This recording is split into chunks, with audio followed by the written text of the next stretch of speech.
Écoute, je vais continuer ce qu'on se disait avant, là, mais les gens ne savent pas, que euh, avant que l'État, avant que l'État commence à réglementer des produits financiers, le, toute cette réglementation-là que l'État créait était avant produite d'une certaine manière par des acteurs privés sans l'aide de l'État.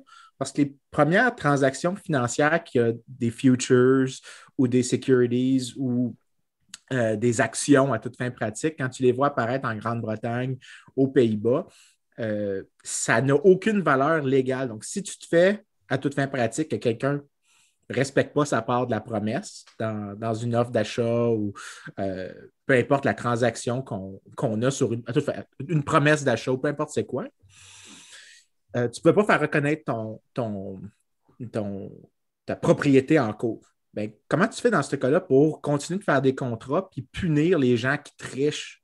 Ben, ce que tu avais, c'était que les gens qui faisaient de l'assurance, les gens qui faisaient des actions, qui émettaient des actions, avaient tendance à s'agglomérer dans des tavernes, des bars, aussi connus comme des coffee house. Le nom est fancy, mais c'était pas du tout des coffee house, là, c'était de l'alcool, on va se mentir. Puis les gens se rencontraient là. Mais tu avais sur le tableau, par exemple, mettez un tableau, ils avaient les noms des gens qui avaient triché, qui n'avaient pas respecté leurs promesses. Donc, Wall ils of n'avaient. shame. Ben, c'était effectivement un wall of shame. Euh, tu ne pouvais pas accéder au bar où est-ce que les transactions se faisaient, parce que c'était aussi au bar que la transaction se faisait, que tu avais les échanges, que tu avais un mécanisme de punition. Et tu vas, par exemple, encore en Angleterre aujourd'hui, tu as des bars qui sont encore historiquement associés à des activités commerciales. Tu avais le bar des gens qui étaient Lloyd, la compagnie d'assurance. Tu avais un bar pour les marchands exclusivement de charbon, qui, eux, avaient leur propre type de contrat avec des futures. C'était le bar des Colliers. Tu avais un bar pour les book printers, tu avais un bar, et c'était ces bars-là, c'était des places de gouvernance privée dans lesquelles tu te servais de la réputation, mais aussi le fait que c'était une place de commerce. Donc, que si tu te faisais expulser, tu perdais un bénéfice gigantesque, mais en même temps, donc tu payais un coût pour mal agir, mais si tu agissais bien, tu avais une récompense qui s'accumulait à travers le temps parce que tu avais une bonne réputation et les gens venaient au bar pour te voir, toi, pour échanger avec toi. Donc, tu avais un avantage à être honnête. Et ça, c'est toute cette réglementation qui était purement privée, c'est du self-regulation à toute fin pratique. C'était entièrement en dehors du rôle de l'État. Et c'était hautement efficace. Les gens ne réalisent pas à quel point tu avais des mécanismes vraiment efficaces de gestion des marchés financiers. Puis ça m'a toujours rendu, quand j'ai lu cette histoire-là, ça m'a toujours rendu hyper sceptique des capacités de l'État à réglementer les produits financiers, tout simplement parce qu'à l'origine, l'État ne voulait pas le faire. Les gens le faisaient très, très bien. Puis l'État, quand il a vu, par contre, qu'il pouvait les taxer puis extraire un revenu de ça, là, c'est devenu intéressant. Là, c'est devenu intéressant si on pouvait utiliser des véhicules comme ça pour monétiser une dette publique, pour faire certaines choses. Puis là, tu réalises que non, l'État n'est pas venu réglementer ou agir dans ce marché-là pour le bien de la communauté. Il l'a fait parce que, hey, je peux étendre mes activités, je peux mieux facilement me financer moi-même. Et donc, je vais pouvoir prendre un petit peu de la richesse que le secteur privé a construit.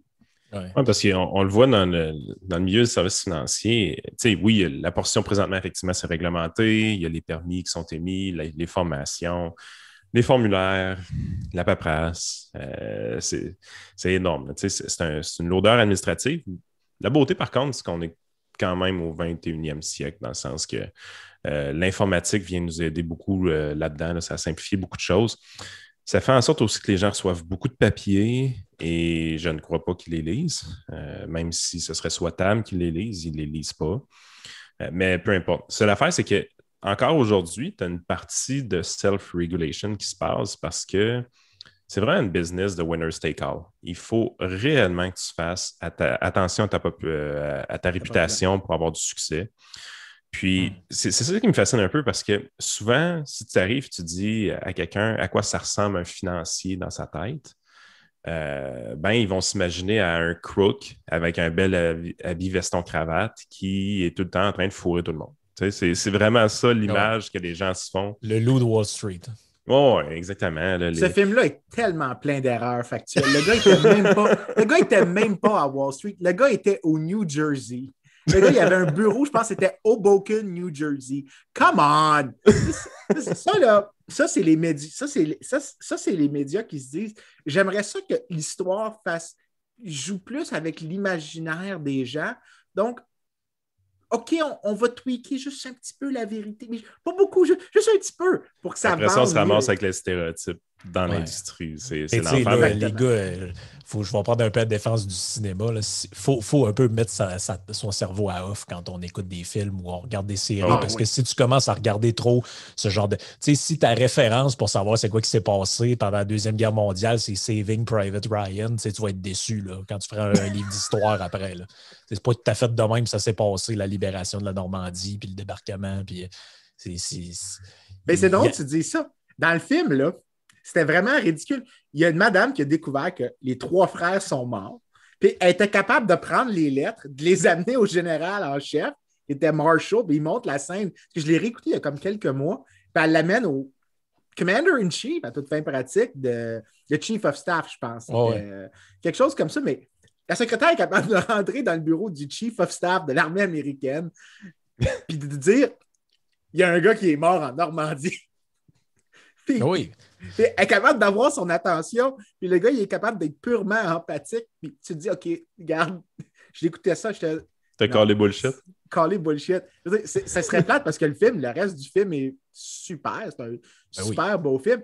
Mais tu te dis, oh, come on! Il n'y a personne qui va. Il y a personne qui ça ne fonctionne pas de même dans le vrai monde. Là. Oui, puis tu sais, je suis pas sûr qu'il y a beaucoup d'officiers de l'armée qui seraient prêts à comment je pourrais dire ça, donner leur aval à une espèce de projet presque de mission suicide pour aller chercher un gars parce que ses frères sont morts, puis c'est le dernier, il faut le ramener à sa mère. Tu sais, on comprend, là, c'est pour faire une belle histoire, là, mais tu sais, c'est comme je te dis, c'est une belle histoire, c'est un bon film, c'est comme la liste de Schindler ou peu importe quel film qu'on prend, ce genre de film-là, c'est bien correct, c'est des bons films, mais si tu écoutes ça avec tu regardes ça avec ton œil d'historien, tu veux chercher les détails et la véracité de tout, tu te rends compte que c'est un peu n'importe quoi. Là.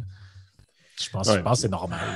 Oui, Ah effectivement. non, fait que, tu vois que l'industrie financière a cette réputation-là avec les films qui s'est fait par rapport aux financiers. C'est fair enough, on comprend tout ça. La game, par contre, c'est quand tu arrives et tu regardes vraiment les conseillers qui ont beaucoup de succès, là. Il y en a plein. Là. Puis, ils font quand même beaucoup d'argent, là, on va s'entendre, parce que c'est vraiment une business winner take all. On dit souvent que c'est 20% des conseillers à peu près qui font 80% des commissions. Là. Peu importe la branche d'affaires, ces affaires-là. Mais quand tu regardes vraiment les gars et les filles qui ont du succès dans cette business-là, il y a une chose qui est indiscutable, c'est qu'ils ont une réputation parfaite. C'est vraiment là, dévoué pour leur clientèle. Ils ne sont pas là pour crosser le monde. Ils sont là pour rendre service. Ils sont disponibles. Ils sont faciles à rejoindre. Ils n'essaient pas de cacher de la fausse information. Ils n'ont pas fait des promesses un peu douteuses. Ils ont vraiment juste joué la game le plus simplement possible. Puis souvent, c'est des bons pédagogues, les gens qui vont avoir du succès dans cette industrie-là. Alors que tu arrives, puis ce que tu vois, c'est ça, dans le loup de Wall Street, c'est quelqu'un d'hyper agressif qui va chercher des contacts le plus possible, qui essaie de rentrer dans la gorge des produits financiers au premier venu, alors qu'en réalité, tu te dis non, les gens, quand ils vont signer en bas du formulaire pour accepter de devenir client, ça se fait d'une manière très consentante, puis après réflexion. Là, ils ne se sont rien fait rentrer dans la gorge. Est-ce que ça se fait dans l'industrie de rentrer des produits dans la gorge des clients? Oui, tout à fait. Ce à faire, c'est que quand tu regardes les conseillers en question, ce ne sont pas ceux qui ont un grand range de distribution parce que justement, la réputation n'est pas tout à fait là. Ouais. Ils jouent un peu, tout le temps un petit peu sa ligne. Ce n'est pas des gens qui sont les plus rémunérés dans l'industrie généralement. Ouais. Ouais, vas-y, Frank, excuse. Non, j'allais dire, mais tu sais, si tu fais un film, il faut que tu utilises ces stéréotypes-là pour que ça parle à l'imaginaire des gens. C'est comme si ensemble, on écrivait le scénario d'un film, puis dans le film, il y a un vendeur de voitures. Si on le fait, que le monsieur ou la dame qui fait ça est super consciencieux, il prend le temps de répondre aux besoins de ses clients, les gens écoutent ça et font il est donc même pas rapport ce personnage-là. Par contre, si c'est un genre de monsieur un peu louche avec une moustache qui essaie de frauder ses clients, là, les gens font ça me fait vraiment penser à un vendeur de chars. Les stéréotypes sont là pour faire fonctionner l'imaginaire. Ben oui, ben oui. Oui, mais en même temps, je pense que ça vient avec en fait, il y a peut-être un aspect positif de faire cette espèce de fausse dépiction-là. C'est que les gens peuvent réagir justement en étant plus prudents lorsqu'ils choisissent un conseiller financier. Donc, se dire, il faut vraiment que je fasse un petit peu plus d'efforts pour dénicher qui n'est pas un joueur honnête. Mais il y a aussi un effet pervers de la chose, parce que ça peut faire en sorte que les gens demandent des réglementations additionnelles, et les réglementations additionnelles peuvent avoir deux rondes d'effets. Le premier, c'est que ça augmente les coûts des services à toute fin pratique. Mais le deuxième effet, ça peut être une sorte d'effet de deuxième ordre, c'est que les gens deviennent plus imperméables. En fait, ce ne serait pas la bonne manière de le dire. C'est un peu comme si tu étais moins sensible. Tu ne recherches plus autant d'informations parce que tu te dis l'État s'en occupe pour moi. L'État s'est occupé d'arranger la réglementation des marchés pour moi. Et peut-être que ce serait pas un problème si l'État faisait une bonne job à réglementer les marchés, mais je pense que généralement, en fait, il empire les choses. Par exemple, ça choque tout le monde, mais je défends le délit d'enlever la loi sur le délit d'initié. Parce que le délit d'initié, ça fait en sorte que les firmes ne peuvent pas engager avec de la fraude. Parce que dès qu'il y a quelqu'un à l'intérieur qui observe une fraude, par exemple, disons un comptable dans une compagnie d'énergie américaine située en Californie qui se nomme Enron, le comptable qui découvre, c'est un exemple hypothétique, le comptable qui découvre ça, qu'est-ce qu'il va faire? Il met son argent de côté, mais en faisant ça, il dévoile une information sur le marché. Et donc, il y a des gens qui réagissent à ça. Donc, l'effet un peu des lois sur le délit d'initié, c'est qu'effectivement, il y a une sorte d'iniquité. Donc, il y a comme le premier qui saute dessus gagne. Mais dans le long terme, c'est même bénéfique parce que, tu réduis la volatilité des marchés financiers. Donc, à toute fin pratique, quand tu réduis la volatilité, tu augmentes.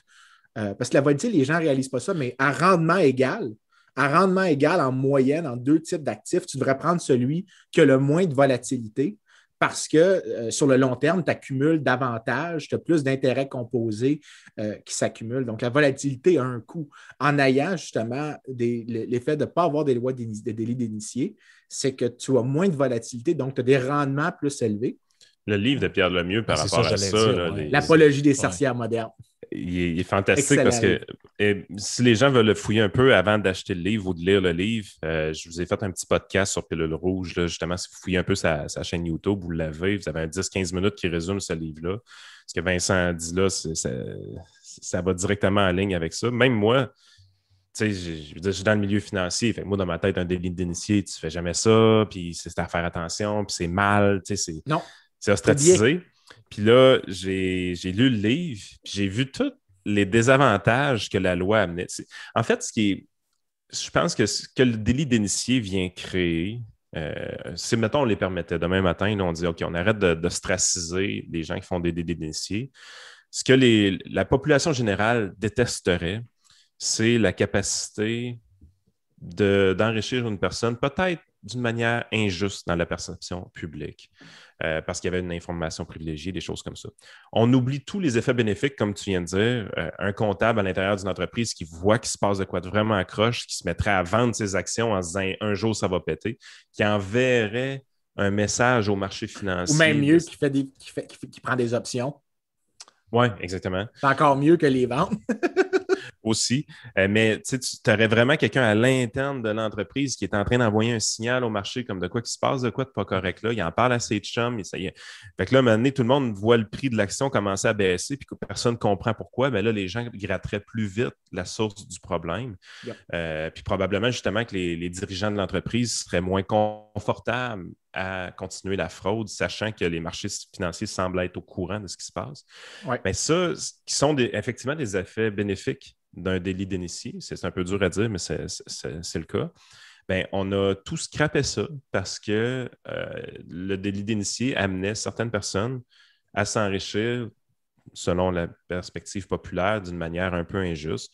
Bon, on a juste à penser à une situation, par exemple, on sait qu'il y a un vaccin qui sort sous peu, que l'approbation est obtenue. Quelques jours avant, les dirigeants sont au courant, commencent à acheter des actions de l'entreprise avant que le public soit informé. Donc ça, c'est une forme de délit d'initié. Les gens verraient que les dirigeants s'enrichiraient d'une manière un peu injuste de cette façon-là. C'est l'affaire, on a créé toutes sortes de lois aussi, puis ce qui est fascinant, c'est un peu fake, dans le sens qu'on a comme renversé un peu les affaires. Là, maintenant, les dirigeants, par exemple, d'une compagnie pharmaceutique, ils disent, ben là, je veux vendre des actions à telle date, puis ils doivent le dire comme 1 mois ou 2 d'avance. Il y a des formulaires à remplir, tout ça. Fait que là, je sais pas, moi, le 15 septembre 2021, il y a un lot d'actions qui se vend de tel dirigeant d'entreprise. Sauf que ce qui est fucké, c'est que miraculeusement, cette journée-là, il y a une nouvelle qui tombe en même temps. Tu sais, tu te dis, come on, come on. Mais c'est pour ça qu'à un moment donné, on se crée un faux confort avec des lois, puis on évacue des avantages que la situation précédente avait pour essayer d'endiguer des désavantages apparents. Mais finalement, on n'y arrive même pas parce qu'ils réussissent à contourner. Moi, je Vincent, dirais juste avant que tu répondes,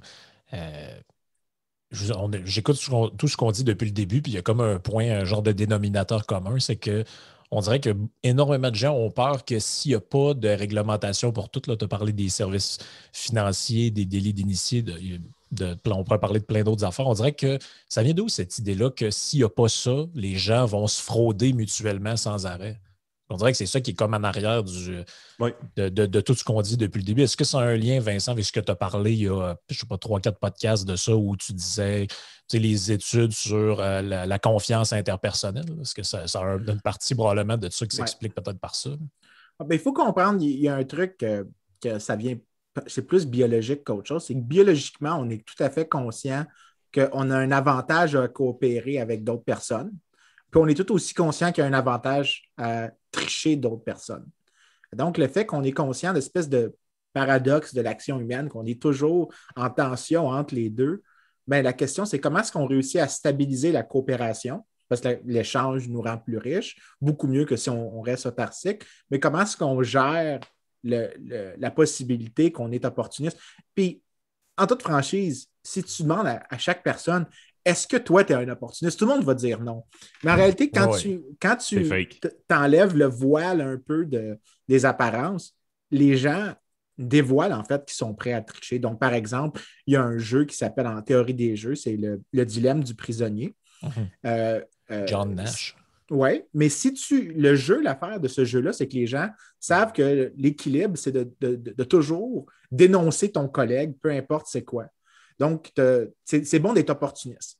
Sauf si l'échange est répété. Le jeu, l'équilibre du jeu change si les gens peuvent faire de la pré-collusion, mais aussi s'ils peuvent coopérer s'il y a des gains dans l'avenir qui se répètent. Autrement dit, développer une relation d'affaires à long terme avec une bonne réputation avec quelqu'un d'autre, il y a clairement un avantage. Prenons un exemple super, super concret. Moi, quand j'étais jeune, on collectionnait des cartes de hockey. Ton ami, tu peux le fourrer une fois en y échangeant Kevin Hatcher contre Wayne Gretzky. Du coup, tu l'as fait une fois, il ne veut plus échanger de cartes de hockey avec toi parce qu'il sait que tu essaies toujours de le voler. Puis non seulement ça, mais il va sûrement le dire à tous ses amis et il n'y a personne qui va vouloir échanger avec toi, pas juste lui, toutes les autres personnes. Donc, pour que tu triches, il faut vraiment que tu valorises à presque zéro l'avenir et donc que tu veux vraiment tricher maintenant. Ça, c'est rare d'avoir des individus comme ça. La plupart des gens, en fait, attribuent une certaine valeur aux revenus futurs qu'ils peuvent obtenir et ils ne veulent pas avoir une valeur de zéro dans l'avenir pour une gigantesque valeur maintenant. En fait, généralement, les gens ont un taux, ce qu'on appelle un taux d'escompte sur l'avenir qui est positif. Donc, ils sont prêts à accepter d'en avoir un peu moins maintenant pour justement avoir quelque chose davantage dans le futur. Maintenant, ceci dit, l'idée que tu as cette espèce de jeu-là où tu sais qu'il y a un avantage à tricher, mais qu'il y a aussi, si tu peux répéter le jeu, gagner à long terme, bien, c'est la tension est bien illustrée là-dedans. Tu sais que c'est bien de tricher, mais tu sais aussi que c'est bien de coopérer. Donc, comment tu fais pour stabiliser la coopération? Bien, le point que moi, je te faisais quand je parlais de l'importance des mécanismes de société civile, comme par exemple les bars qu'on mentionnait au début, c'est parce que ces bars-là, quand les gens allaient là, puis tu avais le Wall of Shame, c'était basé sur de la réputation. Tu établissais un avantage à coopérer, tu stabilisais la coopération en imposant des punitions importantes aux tricheurs. Mais ça nécessite vraiment un filet social important qui existe entre les gens. Un tissu social serait plus approprié comme terme. Mais là, c'est vraiment de la confiance interpersonnelle. Moins tu as de confiance interpersonnelle entre les gens, plus l'État va avoir tendance à devenir le substitut. Le problème, c'est que pour plusieurs situations, l'État est un substitut de moindre qualité, tout simplement parce que tu as des incitations politiques qui rentrent en jeu, parce que tu as un peu la rigidité qui est inhérente à l'État. L'État ne peut pas avoir des règles locales qui sont adaptées à différentes communautés. Il doit avoir un ensemble de règles qui est lisible pour tous, même si cet ensemble de règles-là, même s'il est lisible et compréhensible, n'est pas optimal. Il serait optimal d'avoir plusieurs ensembles de petites règles, mais l'État, ça serait beaucoup trop coûteux de faire ça. Ça serait inefficace d'essayer de faire ça. Donc, c'est mieux d'avoir une règle qui n'est pas parfaitement bonne, mais qui fait un peu la job. Mais dans ce cas-là, la différence, c'est quoi? C'est la différence de coût entre les différentes options. L'État est très mauvais à gérer cette différence de coût entre les différentes options. Donc, j'ai toujours une sorte de scepticisme je comprends d'où ça vient, les gens qui disent les conseillers financiers, on doit les réglementer, ou tel groupe, on doit les réglementer parce qu'ils ont une connaissance que la communauté n'a pas, donc ils ne peuvent pas évaluer la qualité du service. Donc, il faut les réglementer.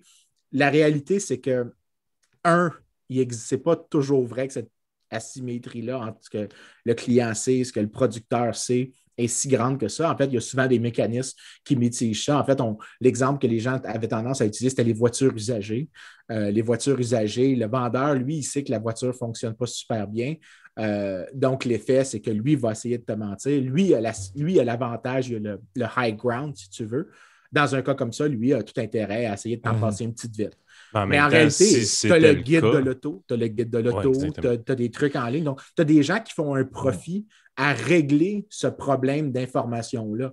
Il faut que tu présumes que les entrepreneurs privés qui produisent cette information-là sont moins efficaces que l'État qui, lui, la produirait ou réglementerait la manière dont c'est vendu. Mais je suis très sceptique de ça. Ça devient à un moment donné une histoire de c'est l'œuf ou la poule. Là, dans le fond, est-ce que les règlements arrivent parce que les gens les demandent ou est-ce que les gens demandent des règlements parce qu'ils sont habitués d'avoir des règlements? C'est pas juste ça, Frank. Prends juste ce qui se passe, par exemple, en aviation. Un accident d'avion, c'est spectaculaire. Il y a beaucoup de morts en même temps sur une courte période de temps. Fait que ça amène les gens à demander beaucoup de réglementation au niveau de l'aviation. Par contre, quand tu regardes la quantité d'investissement qui doit être fait par les compagnies aériennes pour sauver une personne, le coût est astronomique. Alors que quand tu regardes, par exemple, comment ça coûte sauver une personne sur les routes du Québec, ou peu importe dans le monde, tu te rends compte que c'est beaucoup moins cher l'investissement qui doit être fait. Puis encore là, sauver une noyade, mais c'est encore moins dispendieux d'arriver dans cette situation-là. Seule affaire, c'est qu'est-ce qui est le plus spectaculaire entre une noyade, un accident de la route ou un accident d'avion? Ben, c'est évidemment l'accident d'avion. Fait que c'est qui reçoit le budget le plus disproportionné pour sauver une vie? C'est l'accident d'avion. Avec le conseil financier, moi, ce que j'ai dans la tête, c'est que quand on a une fraude en conseil financier ou en gestion de valeurs mobilières ou peu importe, ça peut toucher quand même beaucoup de monde et ça peut aussi être spectaculaire. Puis j'ai l'impression que c'est ce qui amène la demande des gens d'avoir beaucoup de réglementation, c'est l'aspect spectaculaire de la chose. Ouais. Mais mon point, c'était un peu, juste avant que tu complètes, Vincent, mon point, c'était un peu, c'est comme... vous avez sûrement entendu ça autour de vous. Là. Des fois, tu parles à des gens et ils disent quand tu vas chez le médecin, là, ça prend 3 minutes, tu es dans le bureau et il te donne des pilules. Il veut te donner des pilules. Les médecins donnent trop de pilules. Mais quand tu parles à un médecin, qu'est-ce qu'il va te dire? Il va te dire mais il va te dire quand les gens rentrent dans mon bureau, là, si je ne leur donne pas de pilules, ils ne sont pas contents. Ils vont voir un autre médecin, ils prennent un autre rendez-vous. Puis il y a des gens comme ça qui cédulent des rendez-vous jusqu'à temps que le médecin leur dise ce qu'ils veulent entendre et qu'ils leur prescrivent, je ne sais pas, leur anti-inflammatoire, leurs antidouleurs, leurs patentes. Donc après, tu te dis, est-ce que la perception des gens que le médecin prescrit trop de médicaments rapidement Bullshit. est fondée ou est-ce que ça vient des gens qui le demandent, ça? Bullshit. Bon, deux choses. Je vais répondre à Frank en premier, puis après ça à Yann. Sur les médicaments, les gens ne comprennent pas ça, mais c'est super avantageux d'offrir aux gens des médicaments que d'autres services médicaux parce que le médicament coûte excessivement peu à produire et libère des ressources en hôpitaux. Donc, les gens, par exemple, souvent soulignent « Ah, ça coûte super cher l'assurance médicaments au Québec. » As-tu pensé que ce qui se produit, c'est que pour chaque dollar de plus que toi, tu dépenses sur l'assurance médicaments, ça coûte à peu près 2 $ de moins pour des soins hospitaliers? Parce que ce que tu fais, c'est que tu n'as plus besoin d'un lit, tu n'as plus besoin d'une infirmière, tu n'as plus besoin de X, tu n'as plus besoin de Y. Ce que tu es en train de faire, c'est de libérer des ressources. Donc, c'est super avantageux. Les gens disent « Ah, j'aimerais ça avoir un service humain. » OK, fine, tu aimerais ça avoir un service humain, mais si tu as 1 $ de plus ailleurs, est-ce que tu le prendrais? Est-ce que tu veux vraiment le service humain? Quand tu forces les gens à voir tout le dilemme qui est en face, généralement, ils changent d'opinion. Donc, je vais mettre ça de côté un peu, cet argument-là, parce que ça je pense qu'ils ne pensent là. pas à ça, les gens, là, en général. Non, mais c'est parce que tu ne leur fais pas tout voir toute la transaction. C'est si tu leur dis OK, d'accord, mais ça veut dire qu'il va falloir que tu payes plus d'impôts à l'hôpital pour avoir tes services hospitaliers. Est-ce que tu es prêt à payer ça? Non. Si tu fais faire. C'est pour ça que quand les gens disent ce que je veux, c'est ça. Ce que tu veux, c'est de la bullshit. Parce que je veux plus de revenus, je veux une plus grande maison, je veux un job avec moins d'heures de travail. La question, c'est on veut tout le temps optimiser avec aucune contrainte. Le problème, c'est que le monde est rempli de contraintes. Alors, comment tu fais pour optimiser sous ces contraintes-là? Bien, dès que tu dis que tu as une contrainte, ce que je suis en train de dire, c'est que tu as un trade-off, tu as un dilemme. Faut que quand tu décides d'avoir, est-ce que tu voudrais un plus gros bureau? Oui. Es-tu prêt à sacrifier 1 % de ton revenu pour ça? Non. Ben, tu viens d'établir que la préférence de la personne vaut absolument rien parce que tout le monde veut plus de peu importe c'est quoi. Ah oui. Les gens ne sont pas satiables. Ce qui est important, c'est est-ce que tu veux plus étant donné ce que tu dois donner?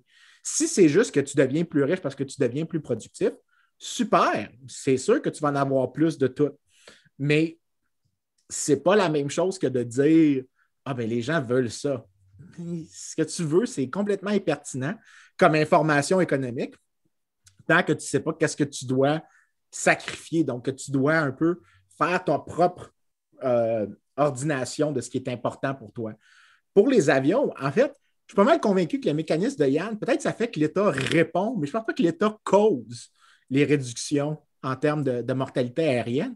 Tout simplement parce que si tu regardes, il y a un de mes collègues qui avait fait ça, tu regardes les accidents aériens en pourcentage du trafic, ça diminue à la même vitesse depuis à peu près 1920. Peu importe la réglementation. Peu importe la réglementation, c'est la même tendance à travers le temps. Il y a eu quelques années de ça, il y a eu zéro accident aux États-Unis, zéro avions commerciaux qui se sont écrasés, zéro, pas on a arrondi le ratio au nombre de vols, c'est arrivé à zéro. Non.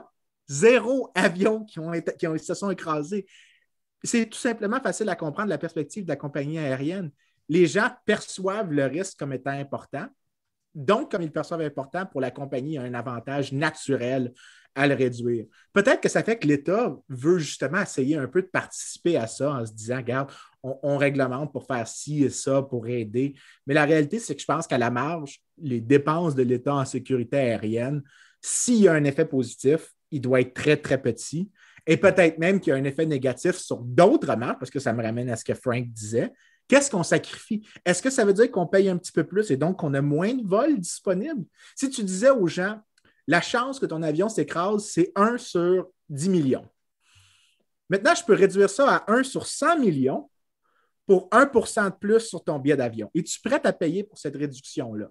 Non.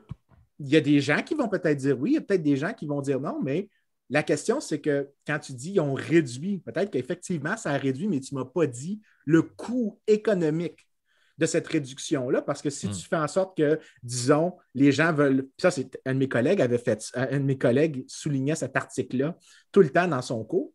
Il soulignait qu'un des effets, par exemple, des réglementations aériennes, souvent quand ça augmentait les prix, c'est que les gens, puis en fait, lui, ce qu'il faisait, c'est le papier qu'il soulignait, c'était les trucs de TSA aux États-Unis, donc le temps que tu passes avec la sécurité, avec les coûts additionnels qui sont liés au border security. les gens trouvent que le prix a augmenté un petit peu plus. Et donc, ce qu'ils font, oui, il y a moins de crimes et de problèmes dans les avions, mais les gens conduisent davantage. Et la conduite routière est plus mortelle que le trafic aérien. Donc, au final, au net, peut-être que juste dans le secteur aérien, tu as une baisse de la mortalité, mais tu as une hausse de la mortalité dans d'autres dimensions parce que tu as forcé les gens à faire un ajustement qui n'est pas celui qu'ils auraient fait, absent le changement dans les prix que tu as fait en intervenant. Donc, quand tu fais toute l'étape du raisonnement économique, que tu ne fais pas ton analyse de politicien à l'Assemblée nationale qui n'est pas capable. Je ne pense pas que c'est pas qu'ils sont. En fait, je pense qu'il y en a qui ne sont juste pas capables. J'allais dire qu'ils sont peut-être de bonne foi, mais ils savent, mais ils ne veulent pas agir. Mais c'est parce que ça serait de leur imputer une intelligence vraiment très élevée et un machiavélisme. Moi, je pense que comme. Il y avait une joke de Andrew Carnegie quand il était ministre des Finances, s'était fait demander. Excuse-moi, Andrew Mellon s'était fait demander aux États-Unis Do you think this man is incompetent or corrupt? Et sa réponse c'était in my long-lasting experience, I have found that neither are mutually exclusive. Donc, moi, quand je pense à l'analyse des politiciens, généralement, je me dis, c'est pas qu'ils sont pas capables de penser au-delà du stage one. Je pense qu'il y en a qui sont vraiment aussi des menteurs professionnels, mais je pense aussi qu'ils sont juste pas capables d'être très bons menteurs. Ouais, à cause de ça, ils ne sont pas capables d'aller à la deuxième étape de raisonnement économique. Donc, de dire, OK, d'accord, la réglementation fait en sorte qu'il y a moins de mortalité aérienne, mais est-ce qu'au net, c'est vraiment un bénéfice pour la société? Puis la raison pourquoi les compagnies aériennes passent par le gouvernement pour établir la réglementation, c'est que peut-être qu'effectivement, ils voient un avantage compétitif à être un peu plus rigide pour éviter des accidents graves. Par contre, ils voient clairement un désavantage à être le seul à le faire. Donc, s'ils le font, puis que leur compétiteur ne le fait pas, ils savent que le coût du billet va être de 100 pièces de plus, par exemple. Fait qu'on passe par le gouvernement pour dire j'aimerais ça que tu réglementes pour obliger tous mes compétiteurs à mettre les mêmes normes en place que moi. Fait que de cette façon-là, on va être un peu tous dans le même pétrin, puis tout le monde va être content. C'est toujours le fun aussi d'avoir quelqu'un pour s'essuyer les pieds. Mais c'est subtil, hein, l'effet pervers, parce que ce que tu fais, c'est que tu empêches aussi à des concurrents d'entrer. Parce que tu avais rappelle-toi, en Europe, les gens avaient un scandale il y a quelques années, il y avait Ryanair qui disait que pour les petits vols entre l'Irlande et Londres, qui est un vol de 45 minutes, je pense, même moins que ça, ils offraient de faire comme si c'était un autobus où est-ce que tu restes debout dans l'avion. Mais le vol arrivait à comme, la proposition, c'était comme 16 €. Puis dans ma tête, je me disais... Est-ce qu'il y avait beaucoup de monde dedans, dans le fond? Oui, c'est juste un pack plus. Parce qu'au final, pour un avion, le gros coût marginal, le premier gros coût, c'est... la place assise. Non, c'est la porte à laquelle... Parce que tu ailles un client ou que tu en ailles 0, le gros coût, c'est d'amener... Parce qu'à l'aéroport, la manière dont les aéroports fonctionnent, c'est que tu as les gate fees.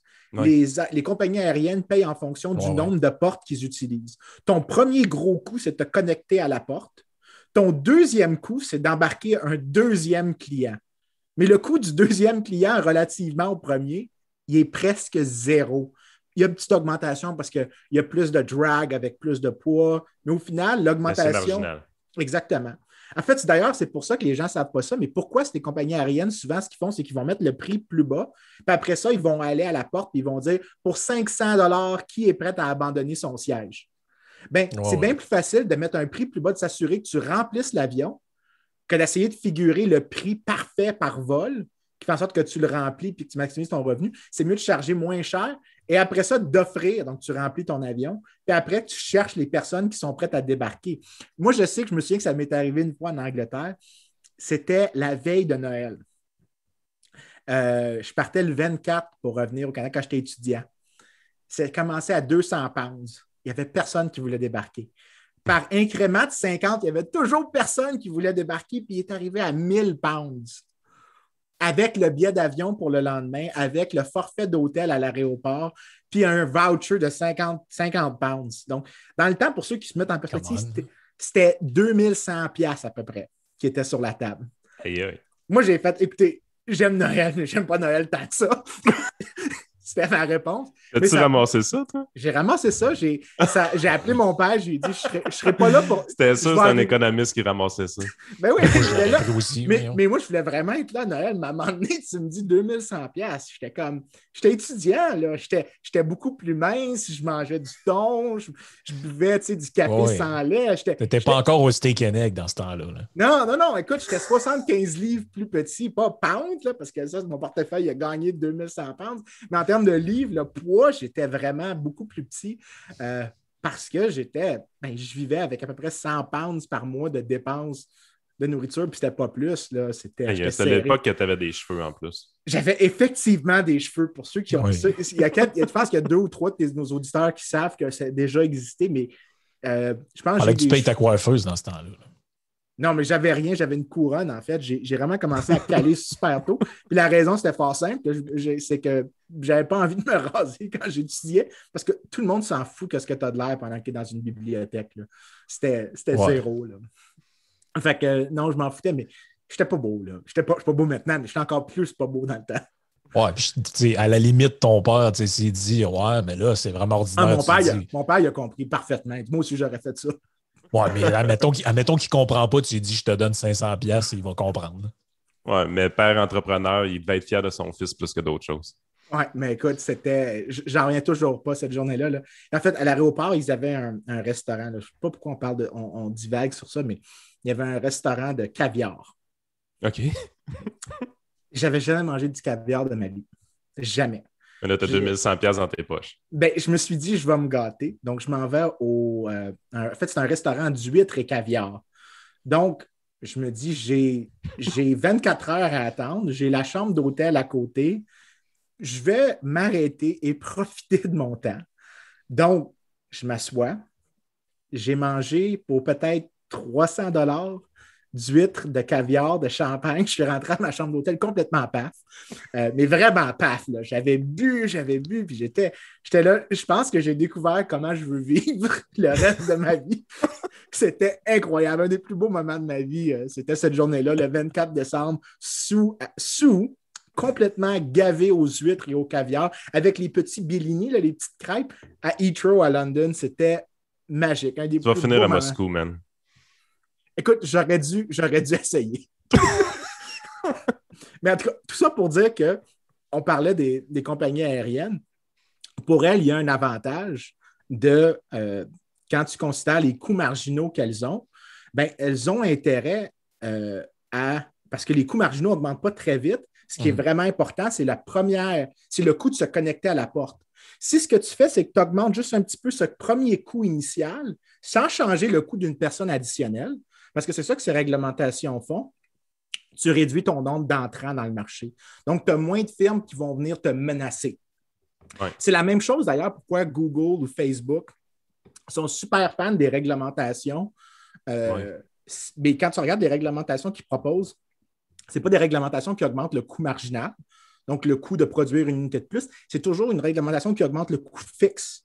Donc, le coût d'entrée sur le marché est beaucoup plus important. Une forme de protectionnisme, là, dans le fond. Exactement. Donc, effectivement, ils se nuisent un peu, mais ils ont le plus grand profit à toute fin pratique de la vie d'un monopole, c'est la vie tranquille. Donc, tu n'as pas à te soucier de quelqu'un qui te menace en entrant dans le marché. Donc, c'est pour ça que tu as plusieurs compagnies qui sont super fans de trucs comme oui, mettez des trucs de TSA qui prennent, donc de sécurité aérienne, qui prennent des heures, que c'est pas super justifié, alors que probablement juste un body scan, ça serait suffisant avec ta valise dans le truc, puis que tu fais juste avoir une ligne de gens sans avoir 75-80 employés. Il y a plein de choses comme ça qui seraient probablement beaucoup moins coûteuses et qui généreraient probablement le même résultat en termes de sécurité. Mais ils ont intérêt à demander ça. Ils ont aussi intérêt, c'est pour ça que les compagnies aériennes ne sont pas super fans de demander, par exemple, au Canada, la déréglementation des aéroports. Parce qu'au Canada, les aéroports, c'est un monopole de l'État qui laisse des compagnies privées opérer, mais tu ne peux pas ouvrir un aéroport comme ça. Ben, l'effet que ça a, c'est qu'OK, fine, les compagnies aériennes payent plus pour le gate fee, mais ça fait en sorte que tu n'as pas une autre compagnie qui peut faire ce qui se passe en Europe. C'est que tu ouvres un petit aéroport qui fait du petit service, mais tu n'as pas, disons, un beau restaurant dans la place. C'est un petit aéroport, mais tu as maintenant ton point de service à toi. Et donc, que tu fais compétition non seulement à l'intérieur d'un même aéroport, mais tu fais compétition entre aéroports. Et donc, tu amènes les gate fees à la baisse. Les compagnies aériennes ne veulent pas ça. Tu ne trouveras aucune compagnie aérienne au Canada qui défend de privatiser les aéroports et de les libéraliser. Donc, de dire à tout que tu peux ouvrir des aéroports additionnels sans un long processus d'approbation par l'État. D'ailleurs, si je ne me trompe pas, au Canada, comme aux États-Unis pour les hôpitaux, quand tu veux ouvrir un aéroport, si tu veux demander un nouvel aéroport d'être construit, il doit y avoir une justification. Mais je pense que l'industrie a le droit d'être entendue sur l'ouverture. Ah, oui. Parce que c'est tout à fait important de demander à tes concurrents. Après ça, ça braille que le monde va prendre l'avion à Plattsburgh, puis à Burlington, puis des places comme ça. Je veux dire, oui, il y a une raison. Là. Mais ça, s'il y a une raison, c'est tous ces petits aéroports-là, pourquoi est-ce qu'ils émergent sur le bord de la frontière? Puis tu remarqueras, les gens qui ont été à Plattsburgh ou qui ont été à Burlington, tu compares avec Dorval, en fait, excuse-moi, Pierre-Éliott Trudeau, parce que c'est important de dire les bons noms. Hein? Oui. Il y a du sarcasme. Tu as entendu mon petit côté séparatiste probablement ici. Oui. Ressortir. OK, c'est bon. Je vais être sûr qu'on entendait ce qu'on a entendu. Mais tous ces petits aéroports-là, pourquoi est-ce qu'ils ouvrent sur le bord de la frontière? Parce que les gate fees au Canada sont tellement élevés par le fait que tu as un monopole.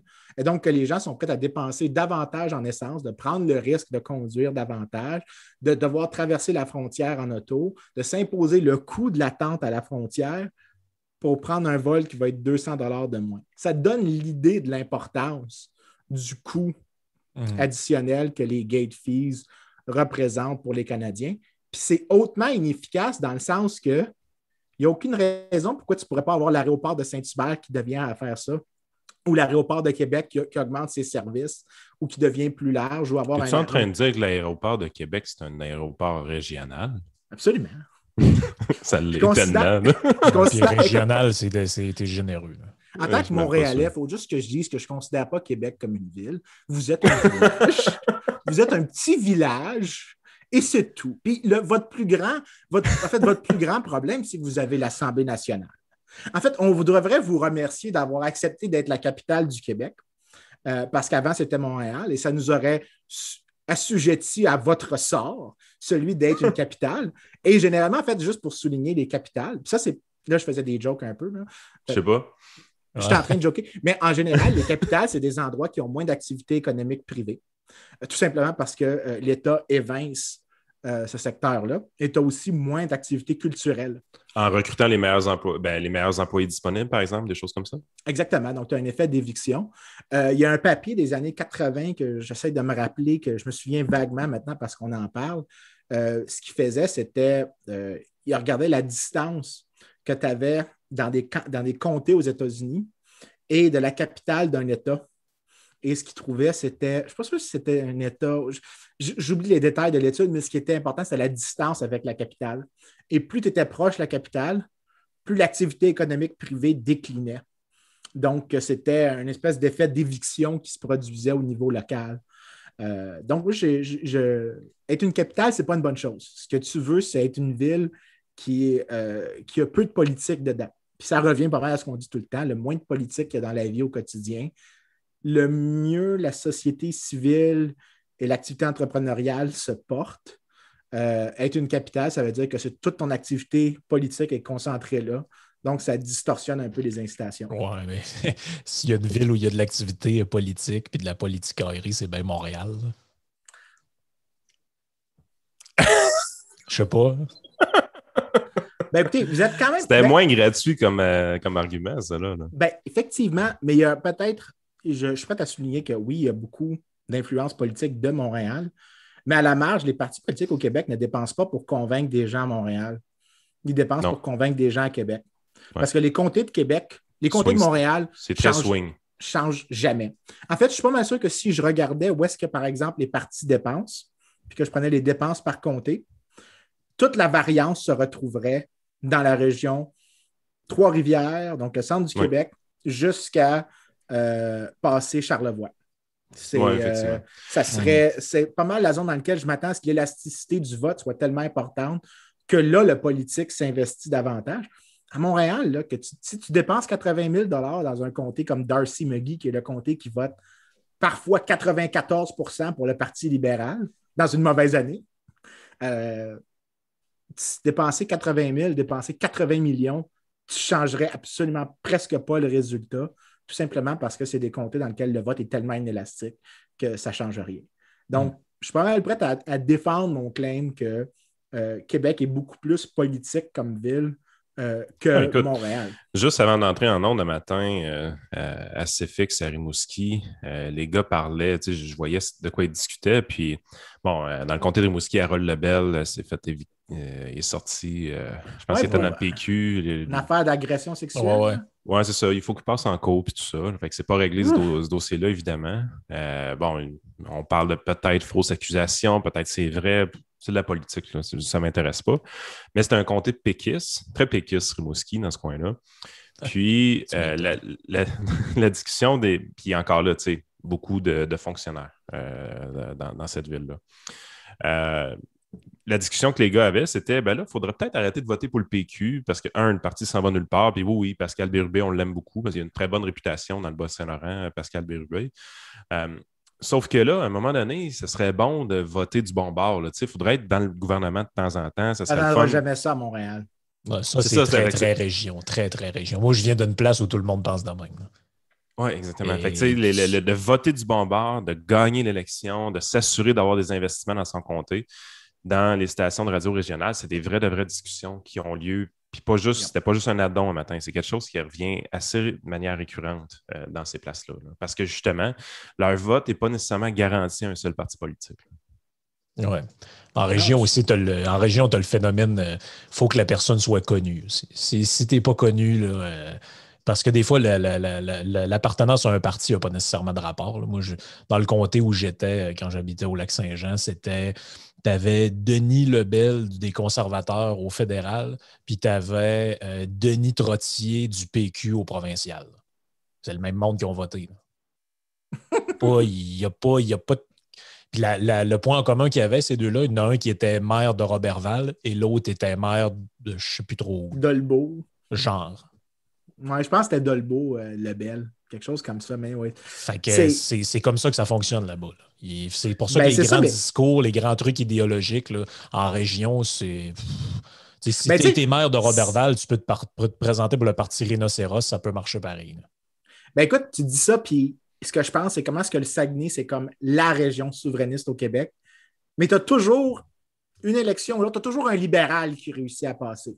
Un Philippe Couillard. Tu avais Philippe Couillard, mais tu avais Carl Blackburn à un moment donné. Tu avais, comment est-ce qu'elle s'appelait? Joanne quelque chose de Jonquière pendant 2007-2008. Elle a été battue par Gaudreau, mais c'était une des top ministres du gouvernement libéral. Elle était députée libérale de Jonquière. Si tu peux trouver un château fort, plus château fort de la souveraineté que Jonquière, je serais surpris. Mais tu avais quand même un libéral qui passait là, ce qui te montre que si un parti est prêt à investir une célébrité locale pour qu'il devienne le candidat, ça te montre que le vote est plus élastique dans une région comme ça. C'est sûr que le Saguenay n'est pas autant politique, mettons, que Québec, mais à la marge, je suis sûr que si je pouvais faire les élasticités par comté, d'élection en élection, je te parie 100 $ que la réponse en termes de à quel point le vote swing, 3 pour 1 plus sensible dans le centre du Québec qu'à Montréal, où est-ce que les gens peuvent voter par principe. Right? Parce que tu en as des gens à Montréal qui te disent « Ah, écoute, mon vote est perdu, fait que je vais voter vraiment pour ce que je crois. » Donc, tu te retrouves avec des espèces de drôles de votes, des fois, où tu as comme le Parti vert qui finit 2e à Westmount pendant plusieurs élections. Ouais. Tu as des choses comme ça, justement, qui se passent.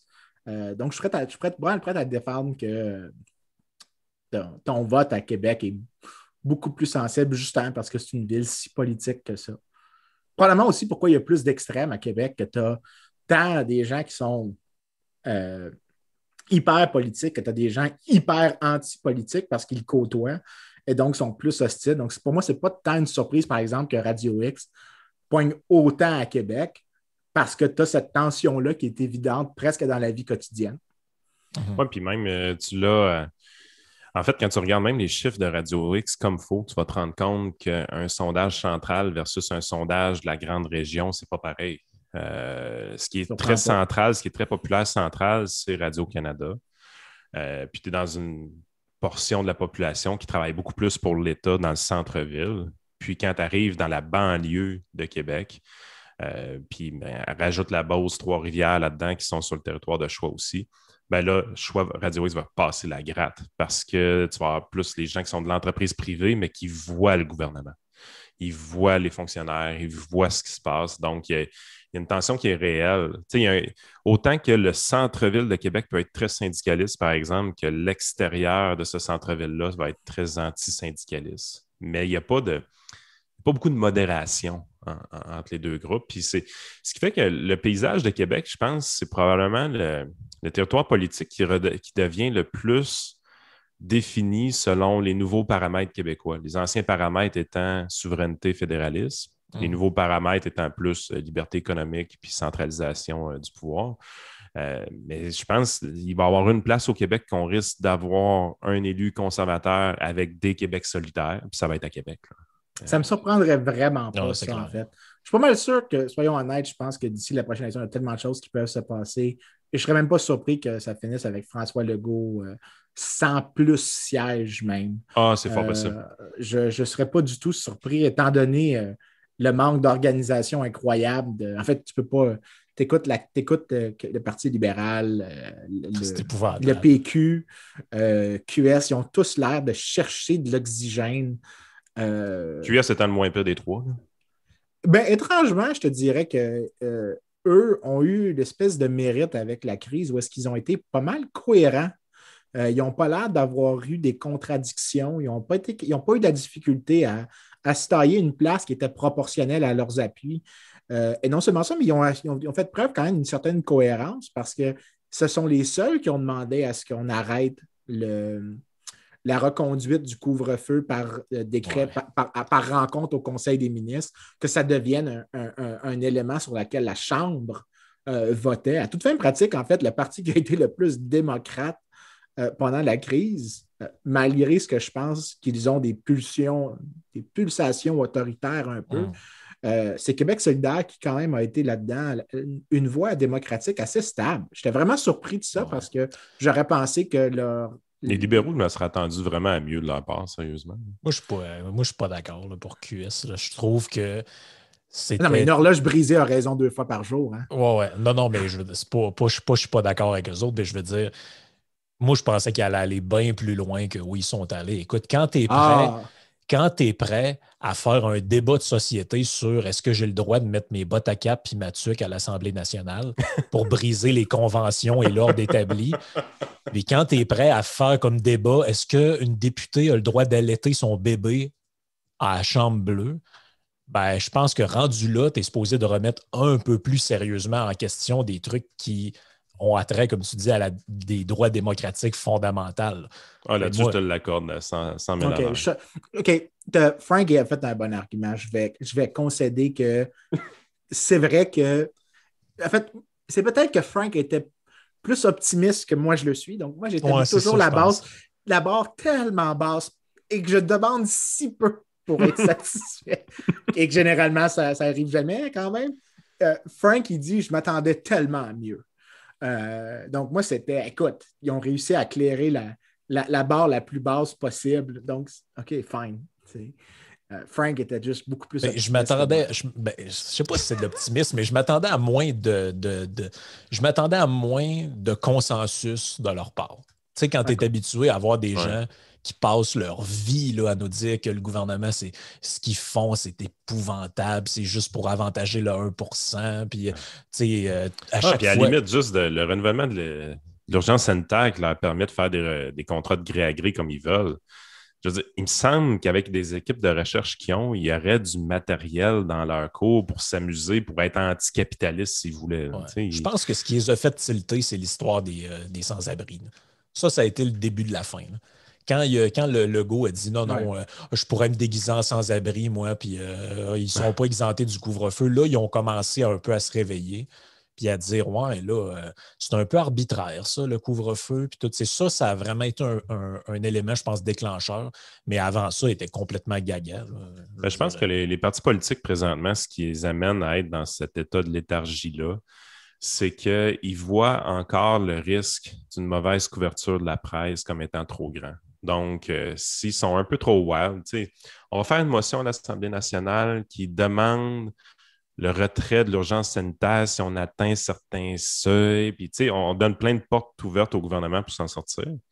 Fait que là, tu es là, tu dis, OK, ils ne sont pas prêts encore à aller payer le prix politique de dire, OK, vous avez dépassé les bornes, puis là, d'avoir les médias sur le dos. Il n'y a pas un parti politique présentement qui juge dans leurs analyses qu'il y aurait suffisamment de gains à aller dans cette direction-là versus toute la merde qu'ils recevraient probablement. Parce je que ne sais pas s'ils ont raison. Je ne pense pas qu'ils aient raison. Mais je pense aussi c'est qu'il n'y a aucune alternative claire. Je pense qu'on en avait parlé au premier podcast qu'on a fait en gang, comme quoi que, il n'y avait aucune option idéale et il n'y en avait aucune qui était clairement supérieure à l'autre. Oui, mais le genre de merde que tu reçois, il est grand. Là. Pour les gens qui ont tenu le discours comme j'ai tenu ou Jeff a tenu au fil du temps, quand tu fais une rétrospective, tu te dis on a eu le vent d'en face. Il n'y a pas un politicien qui est capable d'avoir le vent d'en face de même pour vrai. Là. Non, je sais, mais ce que j'essaie de dire, je pense, je l'exprime mal ici, c'est qu'il n'y avait aucune option qui était politiquement intéressante, qui pouvait se permettre de se démarquer de ce qui était dans l'univers du possible. Tout simplement parce que, on est une province. Donc, aux États-Unis, par exemple, si c'était le président, tu peux dire « je délègue aux États ». C'est une position qui est très facile à défendre. Le premier ministre canadien peut faire la même chose et donc pas payer un coût politique important. Mais à l'intérieur du Québec, il faut que tu fasses quelque chose si tu es le premier ministre de la province. Mais après ça, le Québec, c'est une vaste province. Ce n'est pas l'île du Prince-Édouard. Donc, comment tu fais pour déléguer les pouvoirs? Est-ce que vraiment tu as une manière de décentraliser? Est-ce que vraiment, OK, peut-être Montréal, Québec... Oui, ils l'ont trouvé. C'est que quand c'était de la merde, ils disaient que c'était les directeurs de santé régionale qui décidaient. Puis quand c'était des bonnes nouvelles, c'était tout François Legault. Ça sonne effectivement très politique. Mais l'idée, c'est que je ne peux pas voir qu'est-ce qu'il y avait comme option qui aurait pu passer parce que, comme je disais la première fois, le lockdown, je pense qu'il y a des coûts importants qu'on sous-estime. Mais je pense ils sont loin dans le temps. Je pense qu'ils sont loin dans le temps. Mais je pense aussi que je ne vois pas les autres options qui étaient vraiment disponibles. En fait, du moins, comme social scientist, je ne peux pas les défendre et me dire c'est clean cut que les lockdowns étaient inefficaces au Québec. Je serais prêt peut-être à le défendre pour certains endroits à haut niveau de confiance sociale, où il y a un plus haut niveau de richesse, où il y a un marché plus dynamique en termes de soins de santé. Mais ici, avec toutes les rigidités institutionnelles qu'on avait, c'est comme si on était rendu au 20e, 21e best option qui était sur la table. On était obligé de faire celui-là, mais on ne sait pas exactement est-ce que c'est vraiment le on n'a pas essayé grand-chose 21e meilleur ou 17e meilleur. Mais il faut dire, Vincent, c'est ce qui a manqué cruellement au Canada au grand complet versus les États-Unis, c'est qu'il a manqué de variance dans nos essais. Moi, ce que je trouve, c'est que toutes les provinces ont fait à peu près la même affaire, avec sensiblement toutes les mêmes difficultés au niveau risque puis bénéfices qu'ils recevaient. La seule différence, la chose la plus différente qui a été faite, ça a été au Québec, ça a été de beurrer les médias pour s'assurer d'avoir bonne couverture. Ça, je ne te cacherai pas que je suis vraiment mal à l'aise avec ça. Ah non, c'est épouvantable. La quantité de publicité qui a été placée, à un moment donné, il faudrait peut-être...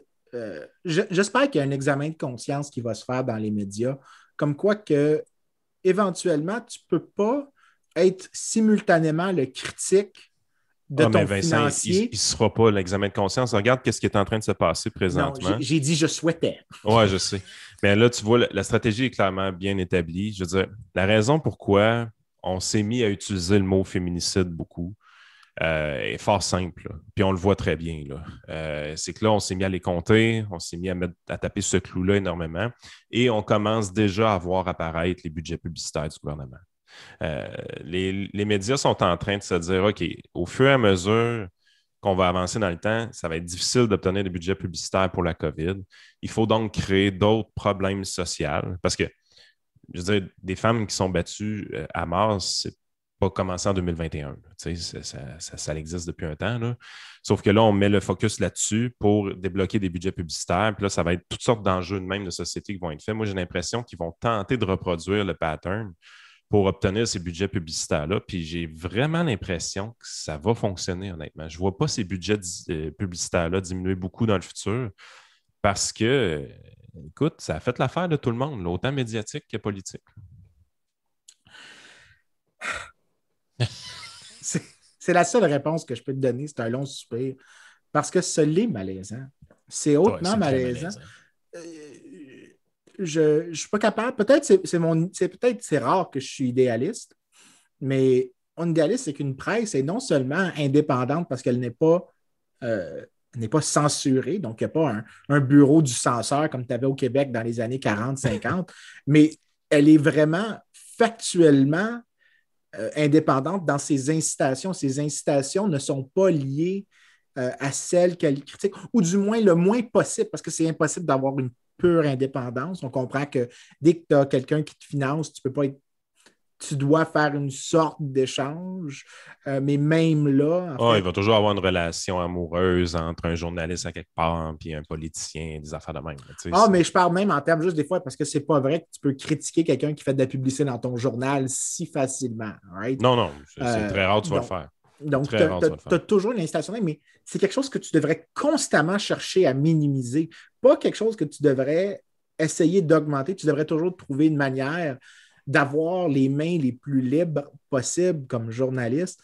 Et le fait est que depuis 2015, depuis que la demande que l'État donne des subventions, des bail-out aux médias à toute fin pratique, et ensuite tu ajoutes les sortes de bail-out cachés via les programmes publicitaires, le malaise devrait être palpable.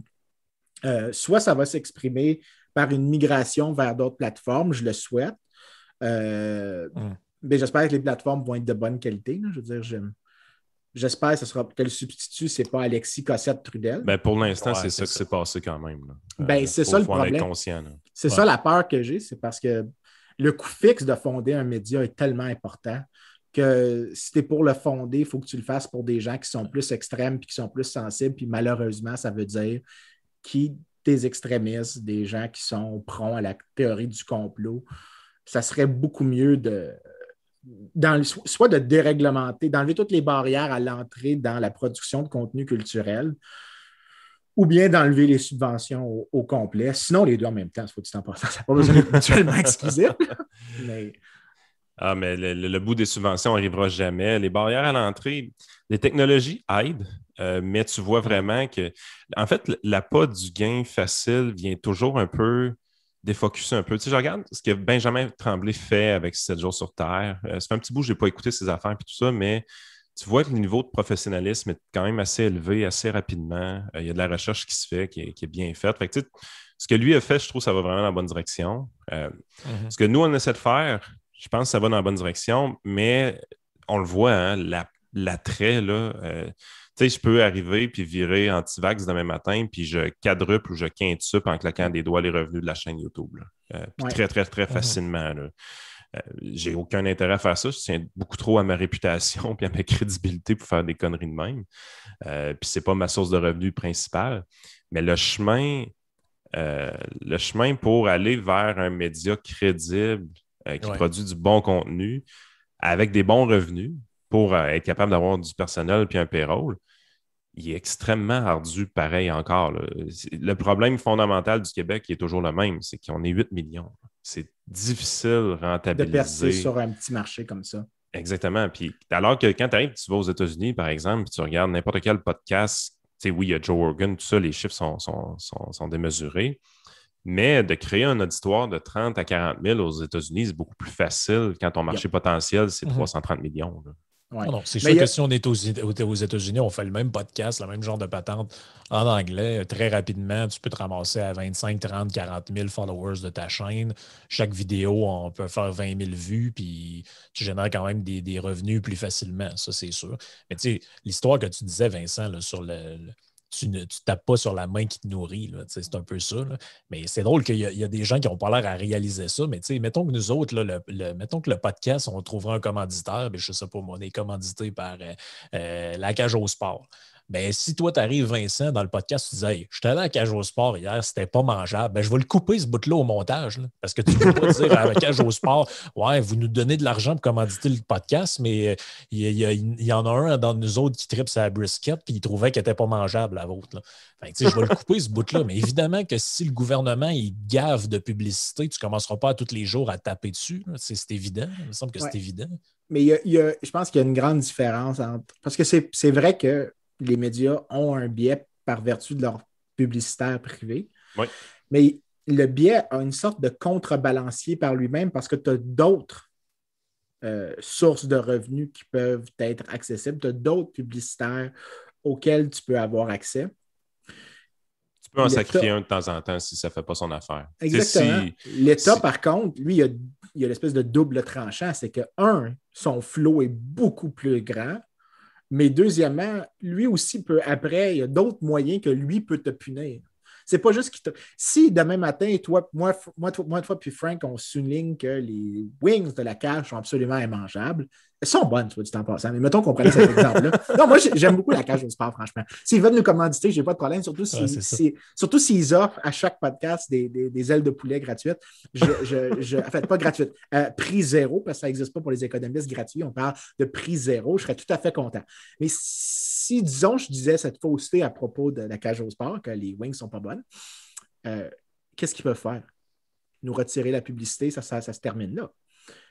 Si j'en viens à critiquer l'État retire sa publicité, mais il y a aussi le fait que... Retaliation après. Il peut y avoir des formes de rétaliation. Bon, je ne pense pas que c'est aussi facile à faire au Québec, disons, que dans d'autres endroits. Mais aux États-Unis, il faut se souvenir, par exemple, là, les gens oublient ça, mais pendant longtemps, aux États-Unis, tu avais ce qu'on appelait le Fairness Doctrine, qui forçait les médias à donner un temps d'antenne égal à différents points de vue, ce qui était à toute fin pratique du compelled speech. Je ne sais pas comment traduire ça en français, mais tu étais obligé, si par exemple, et ça, ce que ça a fait, c'est que ça a des effets pervers. Il y avait un cas connu d'une radio communiste à New York qui faisait, comme tu t'attends d'une radio communiste, du message communiste. Et elle a été forcée à fermer sous le Fairness Doctrine parce qu'il ne donnait pas partie égale à différents médias. Donc, tu as fermé. Yann nous a envoyé un message subtil qu'il faudrait que je ferme ma trappe, mais qui ont mis un terme à une radio communiste. Pourquoi? Parce que ça ne respectait pas le Fairness Doctrine. Mais la réalité, c'était qu'en toute franchise, il y en avait d'autres radios qui avaient des biais aux États-Unis, qui penchaient plus conservateurs, qui penchaient plus progressive. Mais là, parce que c'était des communistes, ce n'était pas acceptable. Donc, il fallait utiliser la loi pour les écraser.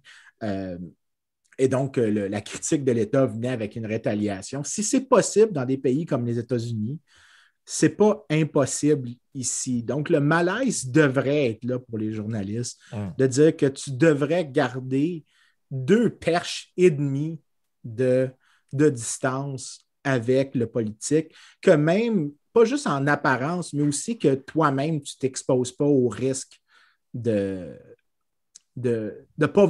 des œillères un peu.